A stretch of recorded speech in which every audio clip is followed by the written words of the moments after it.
They framed me. They fired me. And that's how they ducked themselves into a divorce, a prison sentence, and a handful of deportations. This is a long one, but if you stick with it until the end, you will learn how I was framed and fired from my job, and accidentally set off a chain reaction that led to a staff overhaul with several managers being fired or moved to other restaurants, the general manager being fired and getting a divorce, and one of the managers being investigated by the FBI and ultimately arrested, as well as several of the workers being deported. Here we go. I used to work at an upscale restaurant owned by a large corporate entity that owns several different restaurant brands. I worked there for about 2 years before they eventually fired me, but more about that later. First, I want to give an idea of my role there. My role at that job was a little of everything. Since the day I started working there, I took it upon myself to learn as much as possible. I was very persistent with management when I wanted to learn a new department. I had started as a server, but eventually had worked my way into different departments and job titles, like carry out, hosting, bartending, bar backing, banquets, catering, and deliveries. My singular goal while working there was to make myself available for as many hours as possible. I was being paid about $12 an hour, though that fluctuated if I was working as a bartender or server and making tips. Eventually, it was noticed by management how I fit best into one of the non-tipped positions. I was so good at it that they decided to try me out as an unofficial supervisor over the team that worked in carry-out, catering, and deliveries, as those were all one department. I knew this was going to ultimately mean a few less hours since I would only be working one department, so I negotiated with management to increase my pay by about $1.50. Since I was taking on additional responsibilities, they were satisfied with the pay increase. I wasn't trying to get as much money as possible, I just wanted to be able to pay my bills and still have a little money left over for fun. I was living in the highly taxed city of Chicago, which is in the already highly taxed state of Illinois, so it was pretty difficult to make ends meet and still have money left to enjoy my life. I am a person of simple pleasures and I can enjoy things for long periods of time, so it didn't take much money to be happy. A video game could hold my attention for several months, sometimes even years. I had a family pet that I had brought with me to Chicago, so that counted as an extra expense. Not long after I started this position as the unofficial supervisor, I got a girlfriend, so I was also going out more often and spending money on her. With my position and some smart budgeting, I was able to afford all of this. The money wasn't an issue, but management had a high turnover rate, so the incoming managers often did not know what the department entailed or how important hours were to workers of these departments. Eventually, it was noted that our current general manager was going to be fired and replaced. The incoming general manager was supposed to be some rock star when it came to improving restaurants. We looked up his name and found him as the first search result on Google. But the entry wasn't some glowing review of his work ethic or of his impeccable ability to improve the way a restaurant runs. It was actually a mugshot and a police report filed for repeated domestic abuse. This is important later. We'll call him Harvey. Shortly after Harvey came in and started making changes, one of our best managers gave her resignation. She refused to work with him, and like a ducking oracle, told us to expect lots of sexual harassment, misogynistic comments, and for him to eventually run this place into the ground. Not long after she left, our general manager began replacing our current managers with hand-picked people that he had worked with in the past. Eventually all but one manager was replaced. That manager was the kitchen manager. We will call him Frito. Frito had been there since I had started working there. He seemed to be something of a chameleon, as in his values and ethics seemed to change depending on who his boss was. Honestly, I sort of applaud his survival instincts, but ultimately see him as a suck-up and traitor. Harvey never really replaced the manager for our department, so we ran without a lot of oversight. Unless you count me as the supervisor, we didn't constantly have someone breathing down our necks about how things should be done. Our department had some hiccups here and there, but it still ran really smoothly. Since we did not have our own manager, we often had to radio for a manager to come help us out on things that needed a manager card for approval. Frito would always be the one to answer these calls since the kitchen was closest to our department. Over time the new team of managers started to see Frito as the manager of our department as well. However, the hourly team that worked there still saw me as their supervisor. This meant that any time Frito was trying to make changes that would ultimately hurt us, the team relied on me to mitigate those disasters or to negotiate with Frito to let us do our jobs the way we had already proven worked really well. Over several months Frito and I would be TT heads dozens of times. He and I were constantly arguing about how important hours were to the workers in this department. He had it in his head that we should be living off of tips like servers, but since most of our orders were carry-out, they came in through Grubhub, and Grubhub doesn't tip. We didn't have a lot of deliveries in a day, and the tips we got from those were maybe $10 if we were lucky. But splitting $10 4 ways doesn't add up to a lot. It just showed that Frito had no clue what he was talking about. Eventually we had a meeting with our Harvey, Frito, and all the workers of this department. It was marketed as a chance to voice all our grievances and concerns with the changes they wanted to make with no chance of retaliation. So the workers did exactly that. They talked about how Frito was trying to cut hours even though he isn't our actual manager. When it was brought up that they were attempting to hire someone to be the manager, the team suggested that I take over since I had already been supervising them and running things smoothly for the last several months. I was also the one that management consulted with when writing schedules, as I had an understanding of the days some workers could and couldn't work depending on their school schedules or family life. I could see at the moment it was suggested that Harvey and Frito made the decision on the spot that I had to be gotten rid of. Although they didn't say it, I could see the look they gave each other, and instinctively knew that my days at this place were numbered and my job was going to be getting the axe one way or another. They made a bunch of promises to us about not cutting hours. They told us that they would stop sending all but one person home early and only leaving one person to clean everything and close up by themselves, as this wasn't a small department and it was simply too much for one person to do alone while still meeting health and safety standards. They promised that whatever hours we were scheduled for, we would work. We weren't trying to be unreasonable, so we told them that we usually have 3 or 4 people scheduled to work our department. They could cut 2 of them early, but we always needed at least 2 people here to help close properly. The promise was made that they would always have at least 2 closers. However, only about a week later, they started sending all but one person home early again every night. One night they tried to do it while I was scheduled as the closer, and we had just returned from a massive catering event and there was an unbelievable amount of cleanup left to do for one person. When Frito came in and tried to send everyone except me home, I stepped up and told him that he was consistently breaking the promise he had made it to us during the meeting. He looked me square in the face and told me to stop complaining about it, and if I was going to keep trying to talk to him about him breaking his promises, he could easily find someone who could work my shifts. I quickly realized that this was an assassination attempt on my job. He wanted me to press it further. So I backed off and started cleaning. I ended up having to stay way late, and that meant overtime pay anyway. I got a write-up for that, since we aren't allowed to work overtime without a manager's approval. When I refused to sign the write-up, pointing out that I had tried to explain to Frito that I wouldn't be able to clean up all that stuff alone before my scheduled shift ended, I was allowed to leave without signing the write-up, but only because the HR rep that was present at the time wasn't one of Harvey's cronies. Skip ahead to the day I was fired. It is important to note at this point that I always came into work an hour early. Since we lived in Chicago, food was expensive. However, at our job we were allowed to have as much free soup and bread as we liked. So I would come into work 1 hour early every day so I could have some soup and bread for lunch before my shift. But on this day, when I walked into the kitchen to get myself some soup, one of the line cooks told me that he had a dish that had been canceled after he cooked it, and Frito had told him to give it to someone. He assured me Frito had already comped it and that it was free to take for whoever wanted it. It just so happened to be my favorite appetizer, so I happily took the free food. Not long after I got to my booth, both Harvey and Frito approached me and asked me if I had put in a ticket for that food. I told them that the line cook had given it to me and said it was the canceled order that Frito had already comped. Frito looked dumbfounded and said he had no idea what I was talking about. So Harvey told me, "I think you know that's theft. Go ahead and finish the food and then grab my stuff and go.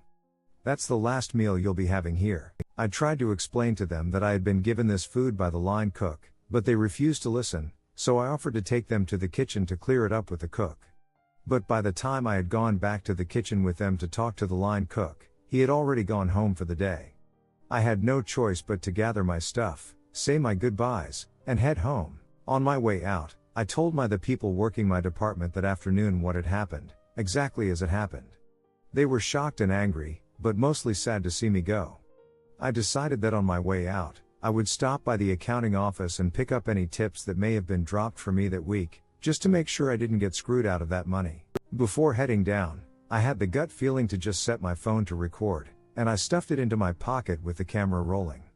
Although the video was entirely black since it was in my pocket, I did manage to get a pretty muffled recording of Harvey and Frito's voices through the door, discussing how things had gone as planned, and that they had been trying to get rid of me ever since the meeting with my department. I knocked on the door and they hushed up before opening it. They asked what I was still doing there, and I asked for my tips. They gathered what was in the safe for me and handed it over. Despite my anger rising at what I had just heard, I decided not to burn this bridge just yet. Because perhaps I could ducking nuke it later. I offered a handshake to both managers, thanked them for the opportunity to work there, and left, making sure to pull my phone out of my pocket and record the front of the restaurant, with the sign showing its name and logo. Working in a restaurant, you learn to always cover your own ass. It's true for most jobs, but something was just telling me I would need this all later. If I was being accused of theft, I wanted to be able to prove it wasn't true if ever came up in future job interviews. Which is exactly what happened and where this all started going nuclear. On the train ride home, I sent some messages and made some posts on some local groups on Facebook saying that I had just been fired and that I was looking for a job as quickly as possible. By the time I got off at my stop, I had already set up an interview for later that day. I was offered the job about 5 minutes into the interview, but after going over the details, it didn't sound like it was for me, so I turned it down. I interviewed a few other places and found one that was a damned good fit, with a hefty pay increase compared to my previous job, and I wouldn't have to deal with customers. It was an auditing job for a logistics company. However, during the interview with the manager of this job, he mentioned he had already called my previous place of employment and spoken with the general manager, Harvey. Harvey had told him that I had even fired for theft. Luckily for me, the manager I was interviewing with asked me to tell him more about that. And he was willing to let me pull out my phone and find the recording. I asked if the voice in the video was the same as the one he spoke on the phone with. It was. That was confirmation enough for him that I hadn't made a fake video. He listened to the two managers in the video admit that they had set me up, and watched to the end when I showed the front of the restaurant, complete with the logo and name. The manager interviewing me, who we'll start calling Dean, hired me immediately and asked me to send him the recording. I did. I thought that was the end of it. About 7 months later, after settling into this job quite nicely, HR sent out a welcome all our new team members email, which listed all the newest hires, some facts about them, and had pictures of them all. They sent these out every time they hired a new round of people. One of them, Thomas, was a former coworker who worked with me at the restaurant. We had worked at the host stand together, so I was pretty glad to see someone I knew and liked coming onto the team. I sought out his desk and went and said hello, and asked why he left the restaurant. He hadn't left willingly. He'd been laid off because the company was under investigation. It had started as a relatively small matter. The corporate entity that owned the restaurant chain had received an email with an attached video. My video that had been filmed from inside my pocket. That was cause enough for corporate to send someone to investigate internally. Thomas was pretty surprised that I hadn't heard anything about it, since there had been numerous attempts to get in touch with me. As soon as he said that, I logged into the old email I had used when I first applied for the job at the restaurant. I had at least 24 emails asking me to come in to discuss my employment and termination. I never replied. I just didn't care enough anymore. I'd also changed my number since then, so they hadn't been able to contact me by phone. Thomas continued explaining that before corporate had sent someone, Harvey and Frito had talked with my department and tried to offer them all a small pay increase to spin corporate a story about how I was incompetent at my job and failed to live up to my duties. The day the corporate auditor showed up, there had been a small exodus of people from my old department. They quit on the spot, in front of the lady from corporate, let's call her Abrami, and made sure to rat out Harvey and Frito before leaving. Strike one for both of them. Strike two came a couple of days after Abrami showed Harvey and Frito the recording that had kicked all of this off. They denied it vehemently, but there was no mistaking Harvey's voice. It's unique. Not only that, but the video also picked up their voice and mine when we shook hands and had a friendly parting of the ways, which was something they had already bragged about to Abrami, thinking it made them look better that we were able to part on good terms. This wasn't the actual strike two. That came when it was clear they needed to be separated, so Abrami sent Frito to work at another restaurant owned our parent company, and temporarily demoted Harvey to manager. This tore them apart. They had once been an inseparable evil team, but the pressure of the investigation must have pushed them over the edge. They ended up at each other's throats. On Facebook, on a public post on the company page. The post had since been deleted, but Thomas explained it as the following. Frito had been pictured in the Facebook post on the restaurant page, and Harvey made a passive-aggressive comment about how Frito shouldn't even be in the picture since had been moved to another restaurant due to misconduct. Frito saw this comment and said something along the lines of, "At least when people Google my name, I don't show up as the guy that punched his wife." To which Harvey responded, "Very funny from the guy who is cheating on his wife with Janet's sister." Not her real name, but Janet was the girl they appointed to officially supervise my old department after they fired me, the unofficial supervisor. Frito replies to that by saying, "Like you haven't tried with half the waitresses. They all have stories about you trying to duck them." The post was deleted, but not before it had been seen by Abrami the auditor. That was officially strike 2. Strike 3 came the next day when Abrami started interviewing the female waitstaff and bartenders, seeing if any of them could confirm that Harvey had tried to make a move on them. All of them were interviewed separately, several of them had similar stories. Every girl that confirmed Harvey had made a move on them all said he had offered to be their sugar daddy if they would send nudes or stay after closing to fool around with him. Harvey was fired. But that isn't the worst of it. Abrami the auditor wasn't just some random woman from corporate. She was the old regional manager for this area, and had personally hired Harvey's wife as the general manager of another restaurant in the city. So she called up the restaurant Harvey's wife worked at and told Harvey's wife everything she had learned from the female waitstaff. We learned later that they had gotten a divorce over him trying to cheat on her after she'd already given him a second chance to change after he had beat her. I don't know what compelled her to give him a second chance after something like that, but she sure didn't give him a third. After firing Harvey, the line cook who had given me the food was interviewed by Abrami. I don't know how it came up, but at some point, he had let it slip that he was an illegal immigrant. She had his file in her hand, with an Illinois ID and social security number on file, so this confused her and she pressed him for more information. It turns out that Frito had some connections and had his own miniature black market going on where he would have fake social security cards and IDs made for the illegal immigrants he was hiring at reduced wages. It had been going on for at least 4 years. Needless to say, this is a felony. With the potential PR nightmare that she was likely dealing with, she felt she had no choice but to alert the authorities. Local PD enlisted the help of the FBI since some of the evidence led them beyond the jurisdiction of the local police. Frito was arrested, and quickly gave up the names of the people working that he had sold social security cards and IDs to. I'm not sure if he gave up all of them, but he did name drop about 14 people, and of those 14, at least half were deported by the time Thomas had been let go. One of them was the line cook that had given me the food the day I was fired. Thomas went on to explain that it had all started with me being fired, but I never sent that recording to corporate. I'd only sent it to Dean when he hired me. I asked him about it, and he told me he had sent it to his wife, since she was a lawyer. He wanted to see if I had a case to maybe sue my old job, since what they had done was wrong. But he also remembered that when we had first talked about it, I had said I'm not the type of person who would try to make millions off an entire company because of the mistakes of two Scholes. But I'd also said that it would be pretty sweet to see them lose their jobs too. So his wife had been the one that sent it to the legal team at the corporate HQ of my old restaurant job. My boss showed it to his wife, who forwarded it to the real head honchos of my old job. They were both just trying to get two scumbags fired for what they did to me, but ended up pulling a thread so long that it didn't end until there were sexual harassment accusations, revelations about managers cheating on their wives with girls related to people they had placed in positions of authority, a divorce, mass layoffs pending investigations, a staff overhaul, an FBI investigation into what could be considered black market dealings of falsified government-issued documents, and at least a half-dozen deportations and probably as many as 14. I don't know if this counts as nuclear revenge, as I didn't actively pursue it.